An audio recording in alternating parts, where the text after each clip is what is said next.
au juge. Donc, d'afficher les cartons pour les 12, les 7, les 2 dernières minutes de la présentation, ainsi que les 30 dernières secondes. Lors des 10 dernières secondes du discours, je fais le décompte de avec mes deux mains. Si vous n'avez pas terminé votre présentation après 24 minutes, je vous arrêterai et on passera à la période de questions. La période de questions est d'une durée maximale de 4 minutes et est allouée au jury à la fin de votre présentation. Les 12 premières minutes de la présentation sont considérées comme étant protégées. Cela signifie que les équipes peuvent présenter sans ce souci d'être interrompues par le jury. Lors des 10 minutes suivantes, les juges ont la possibilité d'interrompre la présentation afin de poser des questions de clarification sur le sujet présenté à ce moment. Lors de cette période, le voyant lumineux sera allumé sur la première rangée juste à l'avance. Le juge devra se limiter à 15 secondes pour poser sa question. L'équipe doit répondre à la question, mais peut ensuite continuer sa présentation sans l'accord du juge. Les juges ne pourront pas poser des questions sur un sujet ayant déjà été couvert ou qui n'a pas encore été déjà présenté. Ces questions devront donc attendre pour être abordées durant la période de questions à la fin de la présentation. Les 2 dernières minutes de la présentation servent à conclure la présentation et sont à l'abri de la question des questions des juges. Veuillez noter que vous ne pouvez en aucun cas dévoiler le nom ou la provenance de votre université à risque d'être disqualifié. Je vais maintenant laisser les juges se présenter et vous pourrez par la suite débuter votre présentation. Bonjour, Marc-Claude Morin, je suis journaliste au Journal des Affaires. Bonjour, Sylvie Perron, directrice générale au Centre Les Rivières. Michael Rogers, vice-président régional vente et recrutement pour le réseau SFR. Georges Jean, chercheur à l'Institut de GSUEP. Martin Poirier, responsable de la relève dans un centre financier SFR. Merci beaucoup. La première mission que Adrien Bourdon, Yann Vallée et moi-même, Jeffrey Monica, avions aujourd'hui n'était pas d'évaluer vos problèmes ou encore de faire sortir vos forces, ni d'analyser le marché. La première mission que nous avions, c'était avant tout de comprendre pourquoi les employés des SFL se levaient le matin et allaient au travail pour en donner toujours plus. Notre première mission était de comprendre pourquoi votre compagnie continuait toujours d'avancer et d'offrir un service impeccable. Et ces raisons ne sont pas toujours financières, quoique en partie, mais c'est souvent lié à la culture de votre entreprise. Laissez-moi vous poser une question. De toutes les stratégies que l'on aurait pu vous présenter et de toutes celles que l'on vous a présentées, si cette stratégie ne répond pas avant tout à pourquoi vous êtes en affaires et à comment vous en êtes arrivé ici, est-ce que cette stratégie est vraiment efficace? Si oui, alors elle n'est pas nécessairement efficiente, mais c'est certainement une stratégie efficace. Et sinon, c'est que ce n'est pas une stratégie faite pour vous, même si elle avait marché pour un de vos partenaires ou concurrents. Le mandat que Simon nous a posé, nous l'avons interprété comme suit. Nous l'avons interprété que nous devions faire un diagnostic du marché et vous proposer des perspectives pour l'avenir. Mais voilà, nous pensons que ce mandat ne s'arrête pas là. En fait, nous pensons qu'il fait partie plus de la finalité, du résultat souhaité que de l'ensemble du mandat. Pour nous, le mandat est avant tout de comprendre ce que vous faites afin de pouvoir vous offrir une stratégie claire. Et ce mandat que vous avez, c'est de permettre à vos membres de réaliser leurs projets, de réaliser leurs rêves, et ce grâce à la flexibilité de votre offre de service et à la sécurité de vos produits. Voilà ce que nous allons faire. Au cours des prochaines minutes, Adrien et Yann vont vous parler d'une chose que vous connaissez mieux que nous, votre entreprise. Nous voulons simplement mettre d'avant les points qui nous ont permis de construire pour la suite. Par la suite, nous allons vous parler des différents scénarios que nous avons établis. Ensuite, nous allons vous proposer une stratégie et vous expliquer pourquoi nous pensons que c'est la meilleure. Et finalement, nous allons l'exploser pour vous expliquer les étapes de mise en place pour permettre à notre stratégie d'évoluer. Donc, avant de se lancer dans quelconque stratégie, c'est bien important de comprendre votre réalité dans l'entreprise ainsi que l'environnement à l'externe. Pour commencer, le plus important, c'est de comprendre, vous, SFL, quelle est votre compétence distinctive. C'est évidemment la flexibilité par rapport à l'offre. Vous êtes capable d'offrir à plusieurs individus de différentes populations, de différents âges, un éventail de produits différents qui est adapté à chacun. Et c'est vraiment là-dessus que vous devez baser votre stratégie aujourd'hui. Évidemment, vous avez le soutien de Desjardins, qui est une très forte coopérative québécoise qui vous apporte beaucoup d'expertise. Et puis, vous avez une main-d'œuvre qualifiée qui, comme on le sait, comme vous nous l'avez mentionné, a un taux de rétention assez faible. Elle a tendance à bouger assez rapidement. Donc, c'est un défi ici, aujourd'hui, à traiter lors de notre stratégie. Aussi, au niveau de la bureaucratie, il y a plusieurs étapes, certains services sont prolongés, prennent plus de temps à mettre en place. Évidemment, il y a une question de technologie d'information, de sécurité. C'est un défi aussi aujourd'hui qu'on va traiter lors de la stratégie. Tu peux changer. Merci. Au niveau des opportunités, plusieurs strates de population nous ont été présentées. C'est des populations émergentes qui grandissent d'année en année. Donc, évidemment, c'est des marchés potentiels à aller cibler dans les prochaines années. Par la suite, la précarité des firmes indépendantes, vous l'avez dit, la méthode de croissance pour une compagnie comme la vôtre, c'est en partie par les acquisitions. Et puis, sur le marché présentement, il y a plusieurs compagnies, des petites firmes de conseil qui sont qui vont très bien en affaires, et ça peut être une belle opportunité d'aller justement avec eux et d'aller chercher leur expertise. Aussi, il y a les marchés nationaux. Vous êtes très présents au Québec. Il y a aussi le reste du Canada. Il y a les États-Unis, l'Europe. C'est des marchés en émergence aussi qui pourraient être potentiellement intéressants à aller voir. Au niveau des menaces, évidemment, la concurrence. Il y a des très gros joueurs dans le marché. La croissance est par acquisition. Donc, c'est souvent les plus gros joueurs qui survivent dans ce marché. C'est un secteur très réglementé aussi, autant au niveau des technologies, de la sécurité, le gouvernement aussi là-dedans. Donc, c'est à considérer pour les restrictions de la stratégie. Évidemment, l'instabilité économique, depuis 2008, avec la crise économique, le marché est assez instable. Donc, on le sait, les gens ont moins d'argent, les gens sont moins sécures. Donc, ça doit être adapté, vos produits doivent être adaptés à ce genre de personnes-là. Si, à la lecture du document, on a pu déterminer qu'il y avait trois types de cibles, de clientèle cible à laquelle vous vous intéressez. Premièrement, il y a les personnes qui sont plus âgées, qui, elles, ont des revenus, mais qui, malheureusement, vont opérer beaucoup de décaissements au cours des prochaines années, puisqu'elles vont partir à la retraite. Deuxièmement, il y a les personnes avec le nouveau baby boom, le dernier baby boom au cours des dernières années, des jeunes familles qui commencent à s'agrandir avec plus de jeunes et qui donc présentent un potentiel d'investissement pour vous qui vont être plus grands. Finalement, il y a un troisième public cible, c'est les nouveaux riches, entre guillemets, des personnes qui vont être plus aisées. On prédit qu'il y aura de plus en plus de millionnaires au cours des prochaines années. Quand on a croisé ces trois types de clientèle-là, on a pu déterminer qu'elles avaient tout de même des besoins et des habitudes communes dans leur consommation. Et c'est donc là qu'on a sorti ce petit tableau où l'on regroupe ces caractéristiques communes. Premièrement, donc, ces trois clientèles sont donc diversifiées en termes d'importance, mais elles sont toutes émergentes et donc elles présentent de forts potentiels. Deuxièmement, elles ont évidemment des capacités d'achat variables, mais c'est ce qui fait votre force à SFL, la flexibilité de votre offre. Vous êtes capable de répondre à toute cette strate de population. Un des grands défis, évidemment, c'est que c'est toujours le client qui est roi et qui va aller donc choisir le meilleur, qui va aller placer son argent là où c'est le plus avantageux pour lui et donc il va avoir une fidélisation, excusez-moi, qui peut être un peu hésitante. Et puis, les deux derniers points, évidemment, encore, quand on place notre argent, on va être exigeant, on va avoir le meilleur rendement possible.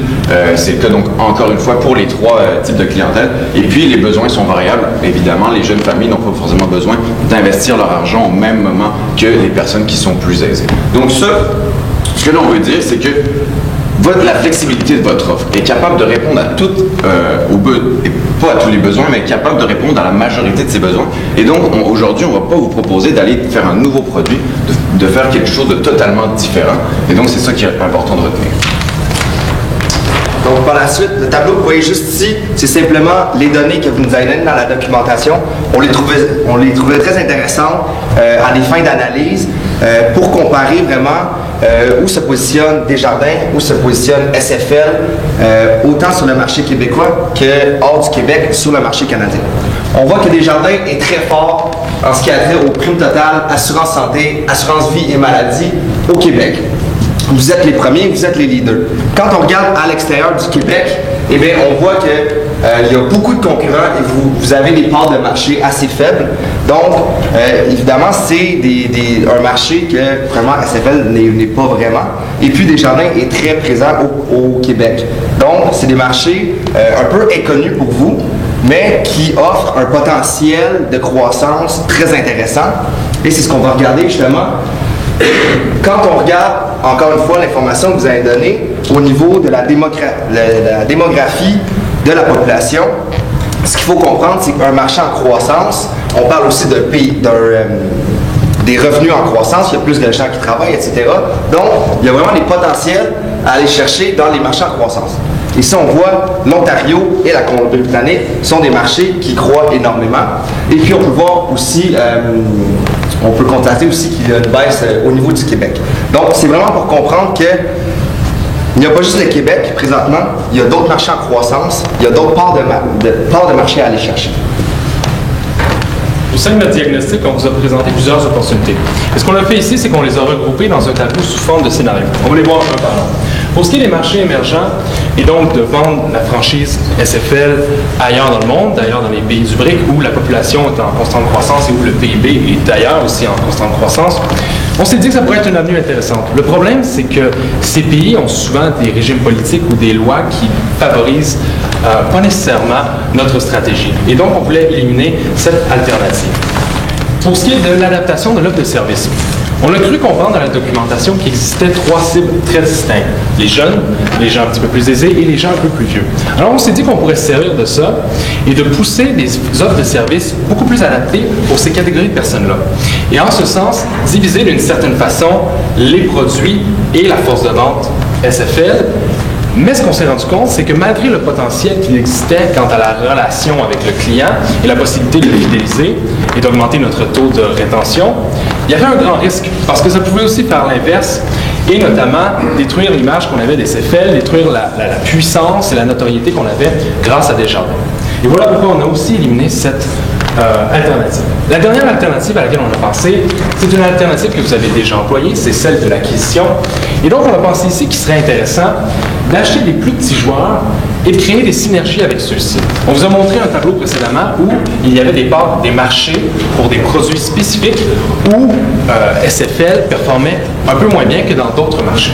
Voilà pourquoi on pense que d'acquérir certains joueurs qui performent mieux dans ces marchés permettrait à SFL de créer une synergie non seulement pour SFL, mais aussi pour ces petits joueurs auxquels on pourrait acheter. Et on parle ici de joueurs hors Québec, évidemment, question d'agrandir notre territoire sur le plancher canadien et à l'extérieur du Québec.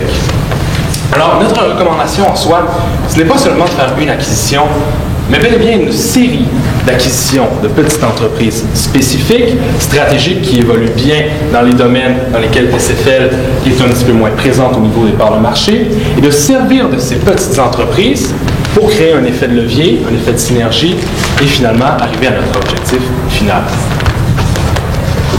Donc, comment procéder pour passer avec des acquisitions? Vous l'avez déjà fait avec MGI, avec Performa dernièrement, et pour l'instant, ça a été un succès pour SFL. Donc, ce que l'on vous propose ici, c'est 4 étapes prioritaires qui vont vous permettre de procéder à l'acquisition d'entreprises. Ici, ce processus-là, ça va être pour une seule entreprise. On va essayer de le détailler le plus possible, de vous offrir les outils qui vont vous permettre donc de réussir ce type d'acquisition. Premièrement, on ira évidemment avec la planification. Il est important de connaître son marché, de savoir où est-ce qu'on s'en va pour pouvoir faire la meilleure affaire possible, si je puis me permettre. Deuxièmement, il y a le processus d'acquisition. Cette acquisition-là, c'est évidemment quelque chose qui est fastidieux. Et puis, l'important dans ce sens-là qu'on va vous présenter, c'est toutes les synergies entre les deux entreprises, celles que vous allez acheter et vous-même, qui vont pouvoir être générées grâce à l'acquisition. Troisièmement, l'optimisation de tous les processus. Acheter une nouvelle entreprise, c'est évidemment acquérir de la main-d'œuvre, acquérir de nouvelles offres de produits. Évidemment, il y en a à prendre, il y en a à laisser. Et donc là, il va falloir optimiser le tout avec les deux entreprises qui vont être regroupées. Et finalement, il y a tout ce qui concerne les perspectives à long terme de la nouvelle, des deux entreprises ensemble, avec évidemment des points de contrôle à respecter. Premièrement, l'évaluation. Comment doit-on procéder pour aller chercher quelqu'un? Premièrement, on vous a présenté dans l'analyse qu'il y avait donc des marchés prioritaires. Ici, on peut sûrement s'adresser à l'Ontario et à la Colombie-Britannique. Deuxièmement, quel genre de bassin on peut viser? Bien, ça va être les gros bassins où il y a évidemment plus de population. Et là, on s'est rendu compte qu'en Ontario, c'est beaucoup plus peuplé qu'en Colombie-Britannique. Et finalement, au niveau de la prospection d'entreprise, c'est là qu'on a essayé de retrouver des cibles potentielles, des entreprises avec lesquelles on pourrait faire affaire. Et puis, ici, on ne vous donnera pas d'exemples. On va vous donner quelques exemples. Cependant, on ne vous dira pas d'acheter telle ou telle entreprise. On vous fait une recommandation, on vous propose quelque chose, mais c'est évidemment pas de le faire directement que ce que l'on vous dit. Donc, comme exemple que l'on a pu sortir, par rapport à aux trois défis qui se présentaient par rapport au tableau des différents produits que vous proposez, eh bien, au niveau des assurances vie, on a vu qu'une entreprise comme The Corporators présentait des potentiels de synergie très intéressants avec vous. Donc, c'est un exemple de cette manière que l'on peut vous proposer. Ou alors, une entreprise comme Empire Vie, c'est des plus petits joueurs dans le marché, mais qui présentent des potentiels d'achat assez intéressants. Quels sont les critères pour une acquisition? Premièrement, bien évidemment, les revenus que l'entreprise est capable de faire. Vous voulez augmenter vos parts de marché. Et donc, il faut que les revenus d'entreprise puissent être assez significatifs pour que l'acquisition soit intéressante. Deuxièmement, la santé de l'entreprise. The Corporators est une entreprise qui présentement paraît instable avec une baisse de ses revenus, et donc on peut penser qu'elle est en train de se chercher stratégiquement, et donc qu'elle offre une opportunité de négociation plus aisée qu'une entreprise qui est vraiment en très forte croissance. Peut-être un autre point aussi, là, quand on parle de synergie, quand on va aller chercher des nouvelles entreprises, c'est aussi pour pallier des faiblesses d'une entreprise avec les forces d'une autre. Donc, si on est capable d'aller chercher d'autres entreprises avec des très grandes forces dans certains produits ou certains services que SFL est un peu moins fort, les fait de les jumeler ensemble, ça va créer une synergie et ainsi augmenter la performance là, de SFL. As-tu quelque chose à rajouter? Tu peux changer. Ah, c'est ça. Merci. Donc, quand on parle d'acquisition, c'est bien important de comprendre qu'il y a plusieurs parties prenantes. Il y a les dirigeants de votre entreprise, qui est une partie qu'on peut dire contrôlable, puisqu'elle fait partie de votre entreprise. Quand on parle des dirigeants de l'entreprise qu'on veut accueillir, c'est une partie non contrôlable. C'est certain que, comme Adrien l'a dit, on vous a mentionné quelques exemples, mais il peut y avoir des dirigeants qui ne sont pas enclins à vendre leur entreprise, et c'est bien normal. Donc, ça va être de voir de ce côté-là quelles entreprises va être possible d'entrer en négociation avec eux pour justement faire l'acquisition de celle-ci. Par la suite, quand on fait une acquisition, oui, on acquiert des actifs, mais ici, c'est surtout acquérir le savoir, l'expertise de ces personnes-là pour, comme je l'ai mentionné, là, créer une synergie et vraiment là, rendre les deux entreprises à un autre niveau. Vous allez aussi pouvoir bénéficier d'économies d'échelle. Comme vous l'avez mentionné, le fait de regrouper plusieurs entreprises pour, par exemple, une infrastructure, des technologies d'information, le fait d'être plusieurs entreprises qui travaillent sur un seul module va réduire les coûts par entreprise. Donc, c'est beaucoup plus avantageux d'avoir plusieurs entreprises qui vont travailler sur le même module. Par la suite, une des forces qu'on vous a mentionnées, c'est évidemment Desjardins. Donc, la force financière de Desjardins va pouvoir vous aider au travers de ces acquisitions à justement là, croître dans le temps.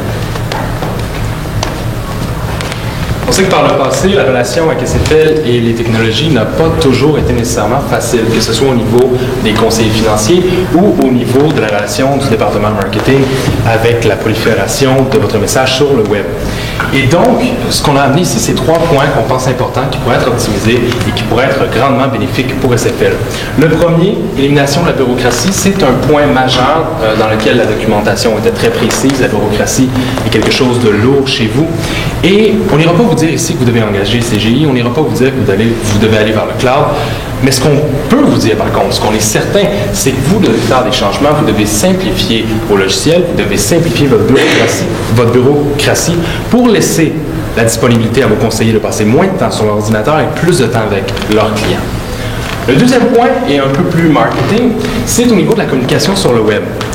On sait que présentement, les lois ne favorisent pas la communication de la vente vers le web pour ce qui est des produits comme ce que vous offrez. Et donc, ce qu'on pense qui serait bien pour vous, c'est de faire plutôt du web informatif, d'essayer d'éduquer vos clients, d'essayer de les informer, de leur rendre la vie plus facile, d'essayer de leur faire comprendre que c'est plus facile qu'on le pense, des produits d'assurance, et aussi, de par le fait d'informer vos clients, les attirer d'une certaine façon chez vous. Ce qui m'emmène au troisième point, les outils de clavardage. On a fait des brèves recherches, on n'a pas réussi à trouver si vous offriez déjà des outils de clavardage de ce style-là. Mais il existe présentement des compagnies qui permettent à leurs clients de clavarder avec un conseiller financier directement sur le web, ce qui rejoint d'ailleurs beaucoup plus facilement la jeune génération. Et donc, ce clavardage n'emmène pas directement de vente, mais c'est déjà une porte d'entrée vers un nouveau client potentiel qui, un peu plus tard, permettra peut-être de conclure une vente et d'avoir un client loyal à SFL.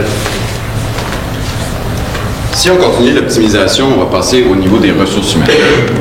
Quand on a une compétence distinctive, qui est la flexibilité de l'offre, on a une caractéristique de nos employés qui vont être décrits de cette manière. Donc, notre profil, évidemment, ça va être des employés avec une stratégie d'agent libre. On va rechercher des employés qui vont être polyvalents, qualifiés et qui vont pouvoir être flexibles et qui s'adapter, évidemment, aux clients qui vont leur demander des choses.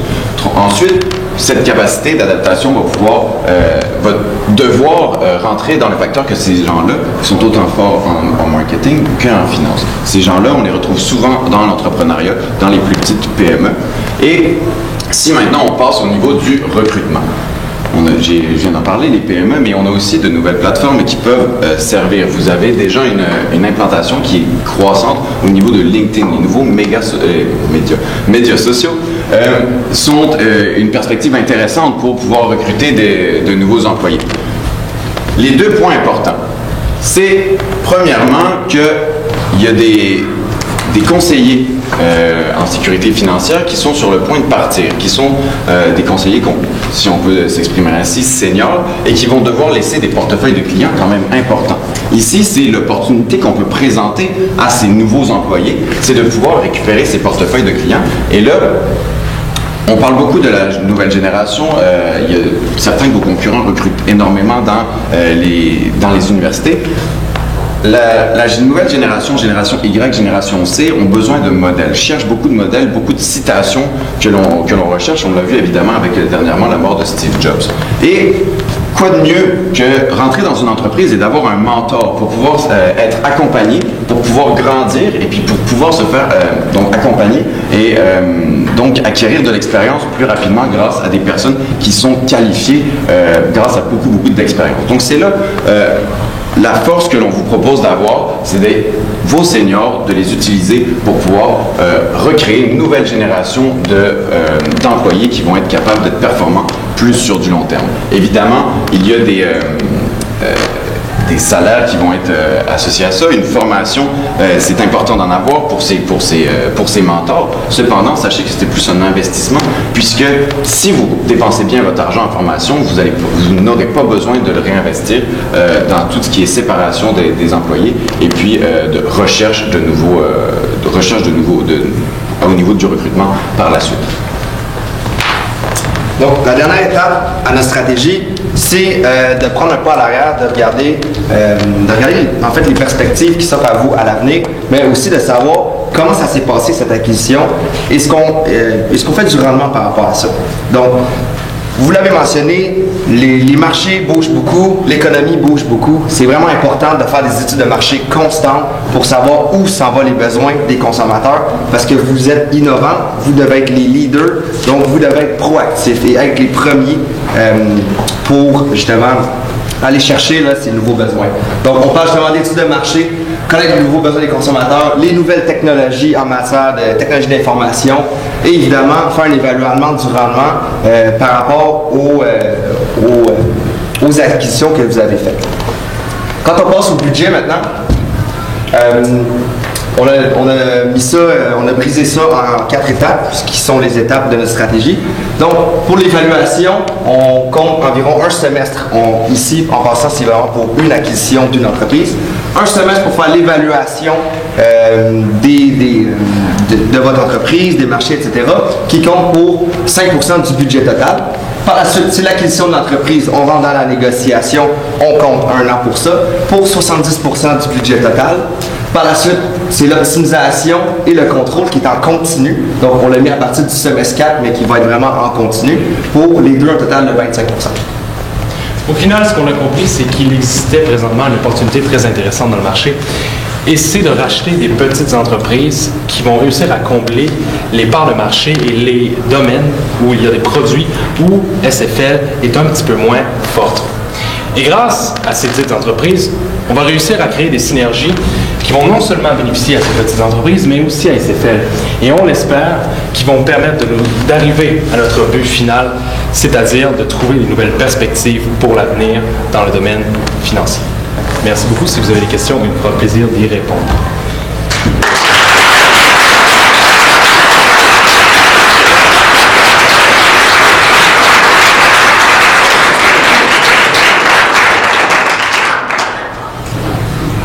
Est-ce qu'il y a votre stratégie, c'est une stratégie d'acquisition. Et puis moi, j'aimerais savoir s'il y a des défis qui sont liés à cette stratégie-là. Si oui, est-ce que je peux avoir des exemples de défis qui sont liés à cette stratégie? Bien, c'est sûr, comme on a parlé, le fait de ne pas contrôler l'autre partie prenante, il y a beaucoup de négociations à ça, de trouver la bonne entreprise qui va pallier avec vos synergies. C'est un bon défi par rapport à ça, mais c'est pour ça qu'on met une période d'évaluation pour s'assurer que l'entreprise que vous voulez acquérir soit une entreprise qui soit profitable là, pour SFL. En fait, je voulais parler pas plus précis, est-ce qu'il y a des risques? Parce que là, vous avez présenté des éléments, lorsque vous plantez l'acquisition, vous plantez des éléments qui sont assez positifs. Mais de l'autre côté, il y a des risques aussi à l'acquisition. Quels pourraient être ces risques? Comme dans toute stratégie, évidemment, il y a des risques, mais on pense que dans celle qu'on vous a présentée, c'est celle qui les minimisait le plus possible. Si jamais il n'y a pas d'acquisition pour des raisons quelconques ou ça prend plus de temps à trouver une acquisition potentielle, quelle stratégie allez-vous mettre en place pour améliorer le taux de roulement des employés actuellement en place? Mais vous n'avez pas vraiment besoin de faire d'acquisition pour améliorer tous les processus internes. Ce qui se passe au Québec présentement, vous pouvez pallier au problème de toute la bureaucratie, vraiment de libérer les employés de toute la paperasse. Même s'il n'y a pas d'acquisition, il est toujours possible de pouvoir faire ça. Merci. Dans vos perspectives et contrôles à la toute fin, vous mentionnez l'évaluation du rendement. Donnez-moi par exemple 3 indicateurs de performance que vous utiliseriez. C'est sûr que vous pouvez aller avec un taux de rendement, là, dépendamment de la valeur que vous payez pour l'entreprise. Vous pouvez fixer, admettons, un rendement de l'entreprise de 15-20%, et puis après un an, évaluer le rendement de cette entreprise-là. Ça peut être aussi de regarder la croissance de chaque entreprise. Maintenant qu'il y a des synergies, les ventes ne vont pas comme ça, mais devraient aller comme ça aussi.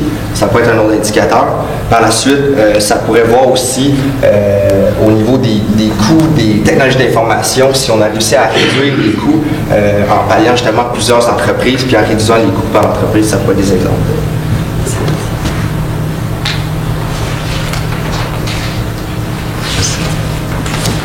C'est cool.